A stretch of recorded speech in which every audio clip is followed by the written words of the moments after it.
너는 내게 부르짖으라.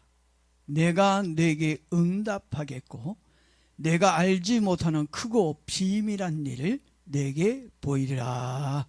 아멘. 4월 4일 현재 탄핵 재판에서 상상할 수 없는 정말 이상한 이제 재판이 결과가 나왔습니다. 8대 0으로 인용이 되어 국민이 뽑은 대통령이 파면이 되었습니다. 그 전에 국무총리와 검사 및 기관장 9명의 탄핵은 모두 기각이 되었습니다. 기각이 되는 게 상식이고 그게 정상입니다. 그런데 대통령만 인용이 되었어요. 정말 있을 수 없는 그런 결과가 나왔어요. 그래서 많은 사람들이 이건 정말 이해할 수 없다. 이건 잘못된 재판이다. 졸속 재판이고 형사 재판이다. 그래서 많은 사람들이 비난을 하고 있습니다. 상식적으로는 도저히 이해가 안 가는 비정상적인 판결을 했습니다. 저는 이 사회가 어쩌다가 이렇게 비상식적으로 흘러가고 있는지 좀 안타깝습니다. 상식에서 벗어난 사회가 되면은 불법이 판을 치는 미친 세상이 됩니다. 서로를 불신하고 미워하는 불행한 사회가 될 것입니다. 이 세상은 예수님이 오실 때까지 상식과 정상보다는 불법과 비정상으로 끌고 갈 거라고 생각을 합니다. 저는 불법과 비정상이 적그리스도의 출현을 알리는 전주곡이라고 생각을 합니다.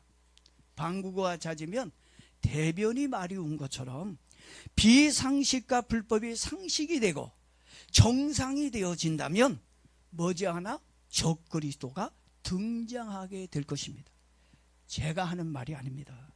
마태복음 24장 12절에서 예수님은 제자들에게 마지막 때 일어날 징조에 대해서 얘기할 때 불법이 성행함으로 많은 사람의 사랑이 식어질 것이다. 이 마지막 때는 불법이 성행할 것이다. 거짓이 이 세상을 지배하게 될 거라고 미리 이미 우리 주님은 말씀해 주셨습니다. 저는 지금이 마지막 때라고 생각을 합니다. 특히 적그리스도가 오면 불법과 독재로 이 세상을 통치할 거라고 저는 생각을 하고 있습니다. 그리고 적그리스도는 내가 메시아야, 내가 예수야, 내가 구원자라고 사람들을 미혹시킨 후에 짐승의 표를 강제로 받게 할 것입니다. 그때 참 구원자가 되시는 예수님께서 재림이주로 오셔서 불법으로 변한 이 세상과 적그리스도를 심판할 것입니다. 데살로니가 후서 2장 8절에서 사도 바울은 또 이렇게 이야기를 합니다. 그때에 불법한 자가 나타나려니, 그때가 언제입니까? 이 세상에 완전히 불법적이고 불법의 천지가 되고 거짓으로 이 세상을 끌고 갈 때, 마지막 때 불법한 자가 나타나니, 이 불법한 자가 누구예요? 적그리스도입니다. 적그리스도가 나타나니 주 예수께서 그 입의 기운으로 그를 죽이시고 강림하여 나타나심으로 패하시리라. 아멘. 주님이 오시면 이 땅에 일어난 모든 불법과 비정상들은 사라지게 될 것이고 정상으로 만들어질 거라고 말씀하고 있습니다. 저는 그런 세상이 분명히 올 걸 믿습니다. 정말 우리 예수님이 오셔서 이 세상을 정상으로 만들어 주실 거예요. 그러니까 이 세상이 정상으로 되어지기까지 이 세상이 불법으로 이끌어 갈 거예요. 그때 여러분들 불법과 타협하지 말고 진리 따라서 상식을 가지고 살기를 주의 이름으로 부탁을 드립니다. 오늘 본문의 말씀은 예레미야가 시위대 뜰에 갇혀 고난을 받고 있었을 때 받은 말씀입니다. 시위대 뜰에 갇혔다고 하는 건 오늘날 구치소에 갇혔다고 있는 것과 같아요. 예레미야는 이런 감옥에 갇혀서 위기를 느꼈어요. 그리고 상당히 불안해하였습니다. 지금 우리가 살고 있는 이 세상도 많이 불안합니다. 언제 가게가 망할지, 언제 회사에 직장에서 쫓겨날지, 언제 다치고 아플지 참 많이 불안한 상태에 있습니다. 여러분들은 지금 이 세상이 즐겁습니까? 행복해요? 난 정말 이 세상에 살고 있는 게 너무 좋아, 너무 행복해. 저 행복하다면 다행스럽다고 생각이 들어요. 아니면 힘들고 괴롭습니까? 재미가 있다고 하는 분들을 보면 건강하거나 돈이 좀 많은 사람들은 재미가 있어, 좋아, 이렇게 말을 할 수 있을 것 같아요. 그런데 재미가 있다고 말하는 사람보다는 인생살이가 고달프고 힘들어서 사는 재미가 없어, 난 지금 사는 게 아니야, 너무 힘들어, 재미없어, 이렇게 말씀하고 있는 분들이 더 많이 있는 것이 현실입니다. 한마디로 우리는 위기 속에서 살고 있습니다. 자유의 위기, 정치의 위기, 경제의 위기, 부동산의 위기, 직장의 위기, 건강의 위기, 저출산의 위기, 인구 감소의 위기, 초고령 사회의 위기, 자연의 위기, 인간관계의 위기, 또 신앙의 위기 등 수많은 위기 속에서 오늘도 무사하길 바라며 힘겹게 살고 있습니다. 성경을 보니까 위기를 만난 사람들이 많이 나옵니다. 시스기야가 이스라엘의 왕으로 있었을 때였습니다. 열왕기하 18장에 보니까 아수르의 장군 랍사게가 이스라엘의 대군을 거느리고 쳐들어 왔습니다. 성전 위에 서서 하나님의 이름을 욕되게 하며 시스기야 왕에게 항복하라고 유업을 하며 소리를 질렀습니다. 시스기야와 이스라엘에 큰 위기가 찾아왔습니다. 시스기야 왕은 이 위기를 어떻게 해결해야 좋을지 몰라 생각이 많았습니다. 생명을 걸고 싸워야 될까? 아니면 간절하게 쭉 하고 기도를 해야 할까? 이것도 저것도 아니면 두 손을 들고 항복하는 것이 좋을까? 결정을 해야만 했습니다. 과연 나라면, 여러분들이라면 어떤 결정을 내릴지 고민 한번 해보시기를 바랍니다. 고민 좀 하세요. 좀 얼굴 표정에 좀 고민한 척이라도 좀 한번 해보십시오. 결정을 하셨습니까? 시스기야는 무엇을 결정했을까요? 감사하게도 시스기야는 가장 먼저 하나님의 성전으로 달려갔다라고 성경은 이야기하고 있습니다. 그리고 나라의 위기를 말하며 눈물로 간절하게 도와주세요 라고 하나님께 기도를 하였습니다. 우리들도 인생을 살면서 자주 위기를 만납니다. 저도 한 30년 목회를 하면서 여러 번의 위기가 있었습니다.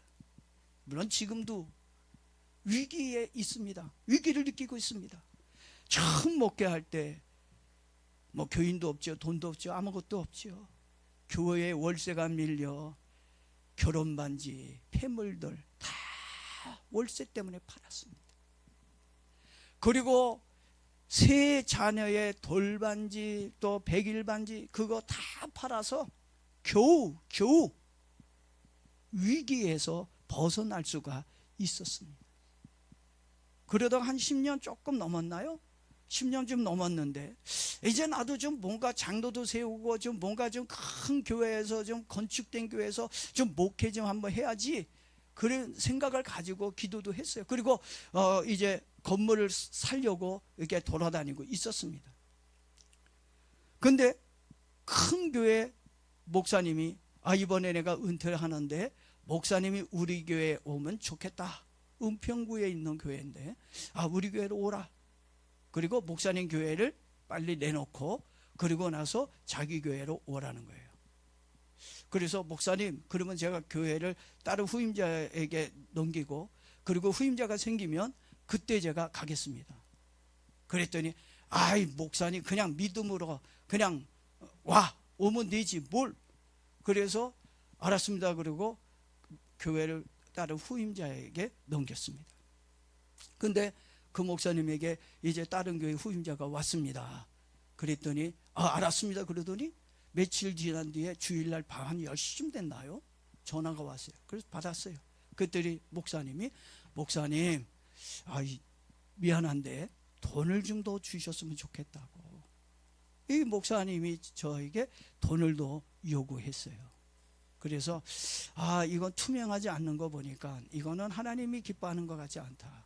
목사님 죄송합니다. 저는 투명한 거를 좋아하는 사람인데 처음하고 한 약속하고 진행이 되지 않고 이렇게 틀어진다면 하나님의 뜻이 없는 것 같습니다. 다른 후임자를 찾아보십시오. 저는 그냥 안 가는 걸로 하겠습니다. 그리고 전화를 끊었어요. 그리고 저는 집에서 예배를 드렸어요. 10년 넘게 정말 잘 목회하던 교회를 후임자에게 다른 분에게 넘기고 저는 집에서 예배를 드리게 되어졌습니다. 그때 저는 얼마나 마음이 상했는지 몰라요. 하나님께 저는 속았다. 내가 10년 넘게 이렇게 목회했는데 하나님이 나에게 이렇게 골탕을 먹일 수가 있나? 내가 청춘을 바쳐서 하나님을 위해 이리 왔는데, 그래서 너무 화가 치밀고 속상해가지고 제가 그냥 누워있다가 그냥 벽에다가 그냥 손으로 그냥 손을 쳤어요. 그땐 젊었지요.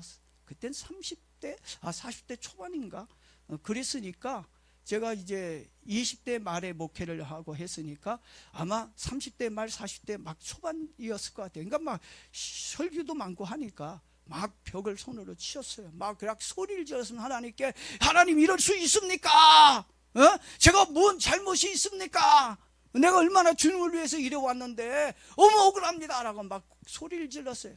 그때 저희 집사람이 저를 꼭 끌어안으면서, 목사님은 그런 분이 아니잖아요. 목사님 조금만 더 참으세요. 하나님의 뜻이 있겠죠. 우리 기도합시다. 하나님의 어떤 선한 뜻이 있을 줄 믿고 목사님 우리 기도해요. 사실 제가 속은 많이 상했지만 다시 한번 제 신앙을 돌이켜 봤습니다. 제가 설교할 때마다 교인들에게, 여러분 우린 말씀의 신앙 가져야 됩니다. 말씀의 신앙만이 살 수 있습니다. 그리고 우리는 유일신앙을 가져야 됩니다. 오직 하나님만 믿어야 됩니다. 하나님은 살아계십니다. 유일신앙을 강조했습니다. 그리고 항상 감사해야 됩니다. 그리고 항상 하나님께 기도하며 살아야 됩니다. 설교는요 기가 막히게 정말 잘했던 것 같아요. 그런데 막상 문제를 만나고 보니까 깡통 신앙을 가졌다고 하는 것을 알게 되었습니다. 깡통주시에 깡통 전세는 들어봤어도 깡통 신앙은 처음 보았습니다. 그래서 저는 하루에 3번 도봉산에 올라가 회개하면서 유일신앙을 가지게 해주십시오. 말씀의 신앙을 가지게 해주십시오. 하나님께 부르짖으며 기도를 하였습니다.